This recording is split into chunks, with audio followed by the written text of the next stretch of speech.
Hello there, Comedy Karen here, and welcome to my YouTube channel where I talk about all things stand-up comedy from a female perspective. Today I would like to do a little experiment. I'm going to do a blind react to a Kill Tony episode, specifically Kill Tony episode number 662 with guest Daniel Von Kirk. For people not familiar, Kill Tony is a stand-up comedy open mic podcast that had been created by Tony Hinchcliffe and is also hosted by Tony Hinchcliffe. Comedians from across the country come to the comedy mothership and put their name in a bucket for the chance to perform a minute of stand-up comedy in front of a sold-out crowd. Afterwards, Tony and his guests interview the comedian, and they have the opportunity to either, one, get a notebook that is tiny, a big notebook, or possibly a guest spot on the secret show that is hosted by one of his panelists, Redban.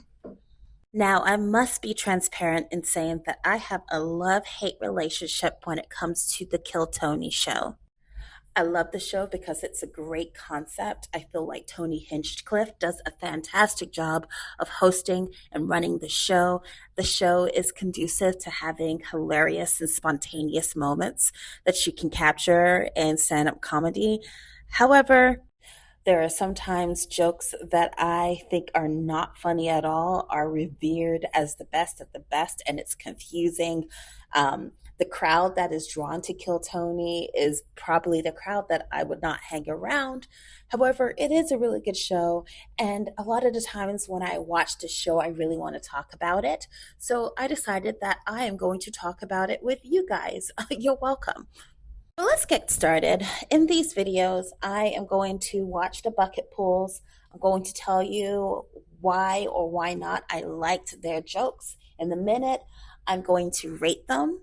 And then afterwards, I'm going to predict whether or not they're going to get a little joke book, a big joke book, or if they get a slot in the secret show that is hosted by Redban, which is another co-host of the Kill Tony show.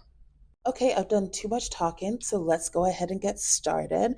And let's see this first bucket pull from episode 662. 60 seconds uninterrupted from Joseph Kirkhimmy, ladies and gentlemen. Joseph Kirkhimmy, here we go.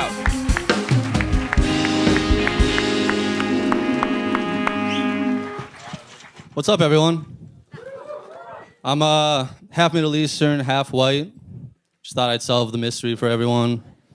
I know it's a little bit confusing when I walk up here, look a little bit ambiguous. I get Mexican Jew a lot, which I know in Texas is a scary combination. I actually do stage magic, so if you guys want to see a trick, no? Okay, I'm gonna do it anyways. All right. Jewish, Hispanic.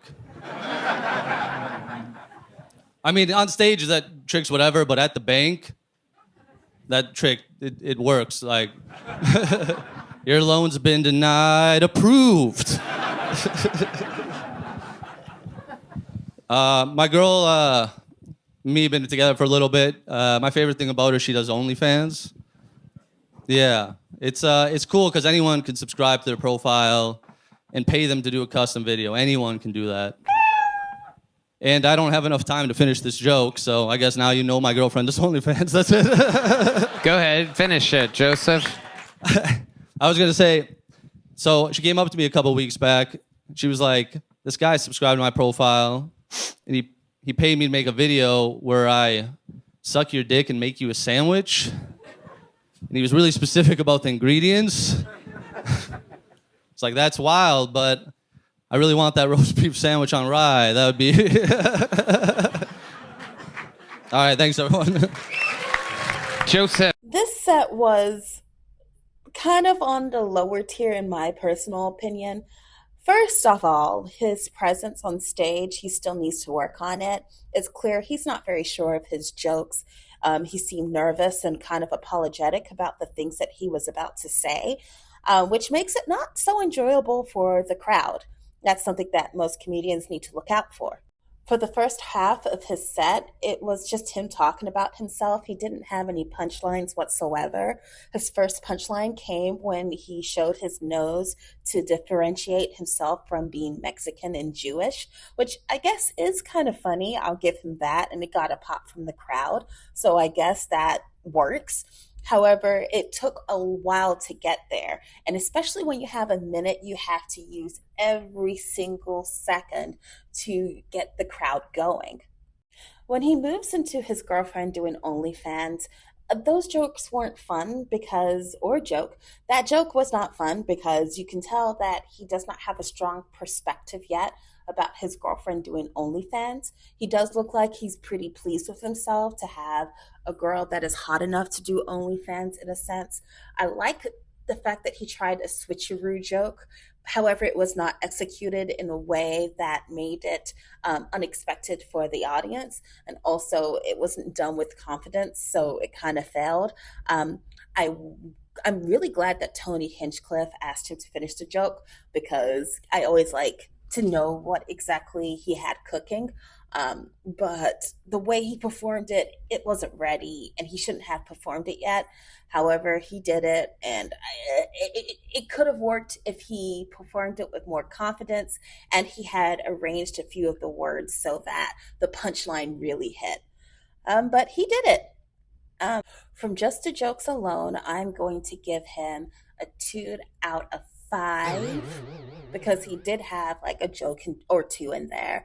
I feel like he will get a little joke book unless he has a stellar interview because, as you know, in Kill Tony, you can have crappy jokes, but if your interview is stellar, you will get that big notebook.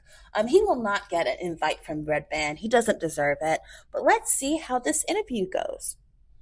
Well, before we start the interview, I do want to predict how many years this particular comedian has been doing stand up for.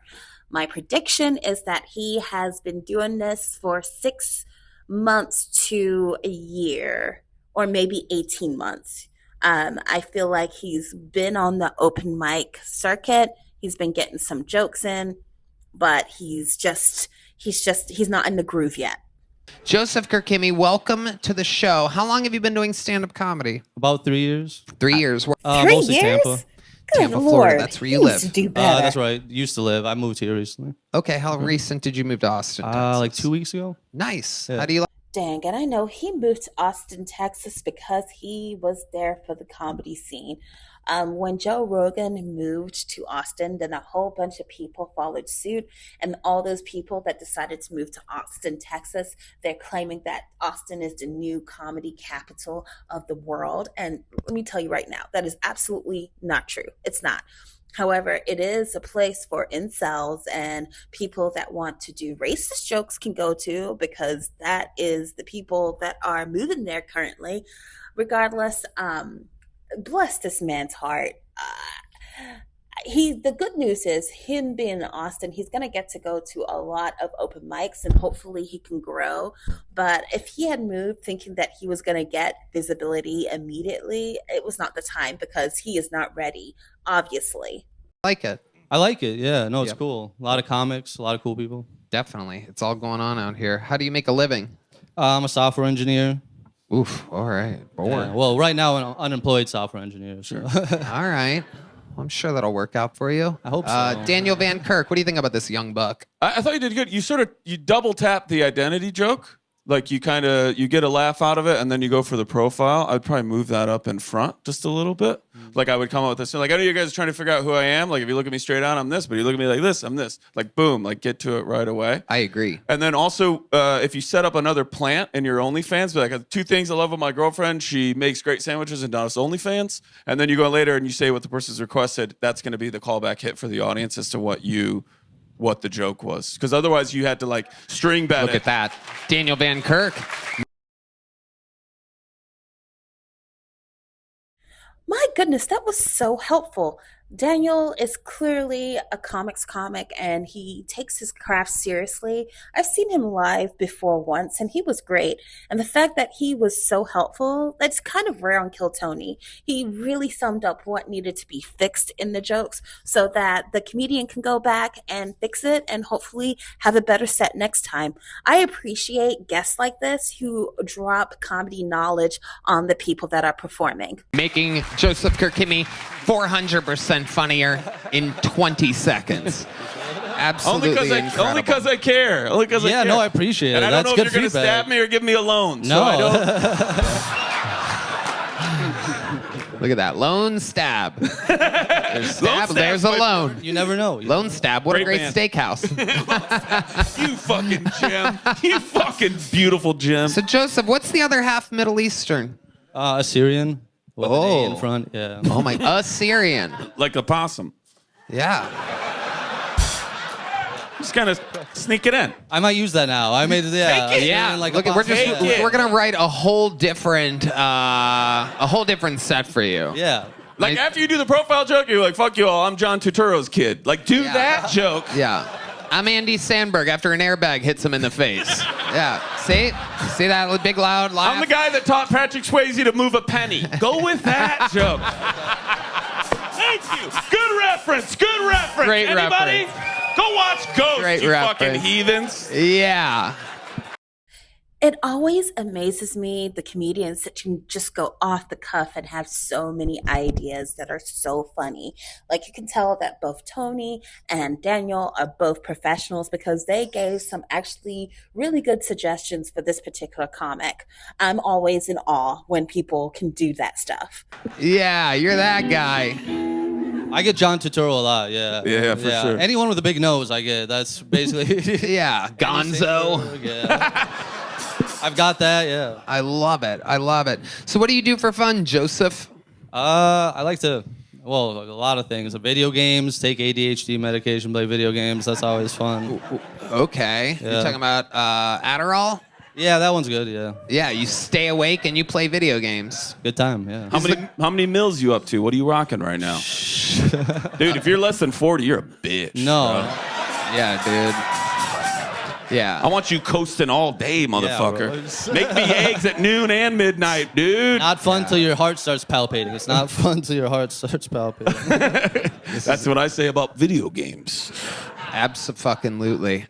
Is the girlfriend real? Yeah, she's real. And she's really on OnlyFans? No, it's like half a truth. I did used to kind of date a girl who did OnlyFans. I didn't subscribe to her page, but I did offer to run it. This makes sense why the OnlyFans joke did not work. He just wanted to do a joke about OnlyFans, and he didn't have a distinct perspective while doing this joke. He just wanted to joke about it, and clearly it didn't work. He needs to fix that. Hell And yeah. I thought it would be funny. Like, I'd be like, oh, there's comedic material in here. And that's the only joke I really got out of it. Besides that, it was really sad. It was pretty sad, actually. That was just... Like how you ran it or her performance? Both? Just all the above, I guess. Yeah. We can help her too. We're going to give her some punch up and make her OnlyFans a lot better. What did she specialize in on the OnlyFans? This girl that you used to put your little Assyrian dipstick into. I mean, I don't know if she had like a specific fetish. Just like You getting... never asked her what she does on her OnlyFans? Well, no, I knew what she did. I ran the page for a bit. If I may, you are a horrible manager.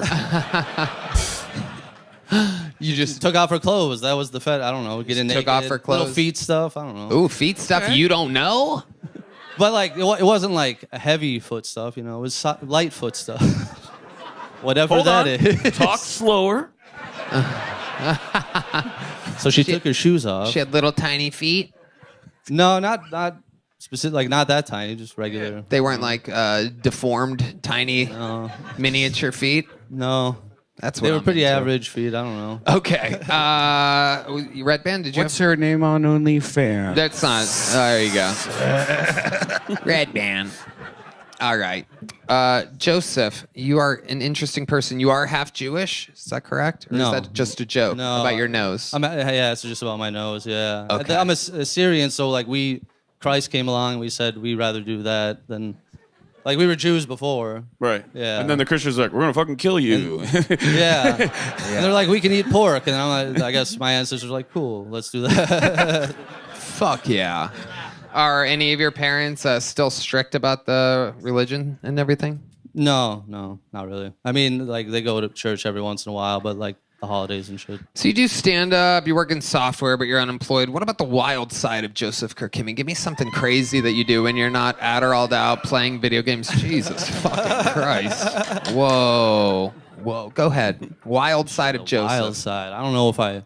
The wildest thing you've ever done in your entire fucking life, Joseph. Let me make it easier for you. Now, this question is the difference between him getting a big joke book or a little joke book.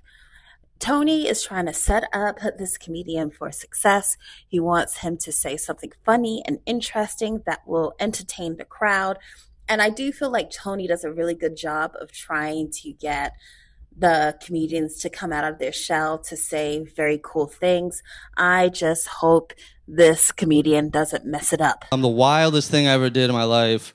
Could be anything at all. Maybe you went snowboarding down a Black Diamond level hill or something like that. Like, it could be fucking anything. You're from Tampa, dude. You've definitely been shot at. Yeah. Yeah.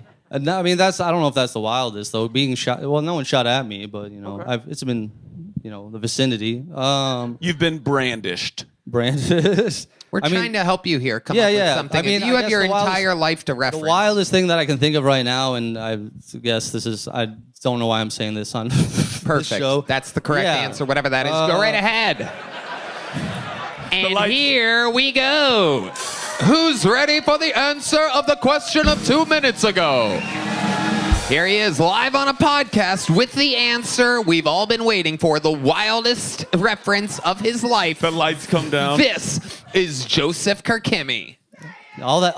With all that hype, I can guarantee you that he does not have anything entertaining to tell us. I'm telling you right now, if he had something interesting to share, we would have heard it by now. He's got nothing, and he's about to give us nothing. All that build up, this is gonna be disappointing shit. Oh, wow. Here, still setting it up, ladies and gentlemen, having no idea how an interview works. All right. Here we are, loading it up. Final answer, Joseph Kirkimi's wildest moment of his entire life. I had a Molly-fueled foursome in Las Vegas with 2 Latina women. Okay, there you go. That's not disappointing at all. You're right. Okay, Joseph. Okay, that was a cute little serve. I'm a little intrigued. Tell us more. Low-key, I'm going to let you know that this story is probably going to be told in a way that's not exciting. But still, I want to listen. How would anyone get comedy out of that? Right. Foursome with 3 Latino women. 2 and a white girl. Yeah. 2 and a white. Yeah. All I don't know right. why I included their Latina. I felt like that was it added to it. I don't know. We just got word those 2 Latino women and the white were the last 3 picks in the WNBA draft. So you're doing something right out there. Oh, there goes one right now to accept the new. There you go. Welcome to the team. That's the newest WNBA player right there. There goes Jamiroquai Jenkins to put on a jersey. It's absolutely incredible. This is a star-studded audience, ladies and gentlemen. I've never seen a WNBA player with a full goatee, but that was incredible. You never know what's going to happen here. So tell us about this foursome. I mean, you seem like you would be overwhelmed with one.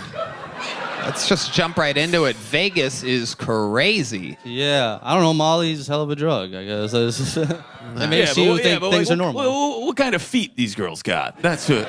Yeah. The Latina women had that's small, 6 feet. Yeah, it's like size 5 women's. Yeah. So let's talk about how you would get into something like this. Was it planned? No. Did you know these women beforehand? No. Why don't you take us through the evening instead of Detective Van Kirk over here doing his work for Tarler and Tarler Law Associates?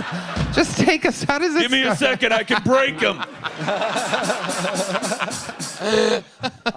Let this poor Jewish, Assyrian. Latino man. Okay. Barton Fink.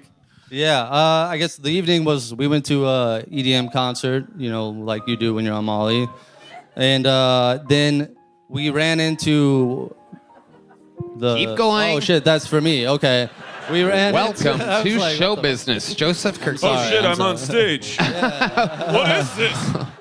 You guys aren't gonna like this answer, but I once did heroin and slept with 9 black men. I guess that's the wildest. Good luck talking about that. Okay, Joseph, what happens here? Let's just take the Molly out of the equation. You're blaming, I can already tell you're blaming everything on the Molly. Where'd you meet the girls? What the fuck happened? Let's go. So we just met him we met one of the friends at the concert, and she wasn't a part of the foursome, but she introduced us to the 2 other women. And then we said, let's go to a strip club, and we were there till like 6 a.m. Uh-oh. And Were you doing then- drugs there? A little bit, yeah. What were you on there? Just a little. With a nose like that, I don't think you did a little of anything. Nose like that, I think you did it all. Yeah. So yeah, and like just knows things, and then All right. Joseph, I'm going to let you off easy. Good job, buddy. You did it. You are the first bucket full tonight. There he goes, Joseph Kirkimi. Brand new to Austin, Texas. 2 weeks as a Texan. So I was correct. The story was boring, and he got a little joke book, which is something. However, I feel like with this particular comedian, he needs to ingratiate himself in more open mics that he can learn from, because there's definitely a lot of open mics in Austin that you can go up on stage and practice. However, not all mics are created equal. We don't want to be going to a mic where it's just all stand-up comedians, no one's laughing, no one's giving you feedback. You need to be at those open mics where there's a crowd, where you can gauge what exactly the audience wants. And if he is going around those open mics and also watching a lot of headliners, hopefully his journey being a stand-up comedian could have a brighter future. But regardless, good luck to him. This was my first video. Yay. Tell me what you thought of it. If you liked it, please subscribe. I will be doing more of these and also doing a little bit more commentary when it comes to the comedy community. But until then, you have a fantastic day. Comedy Karen is out.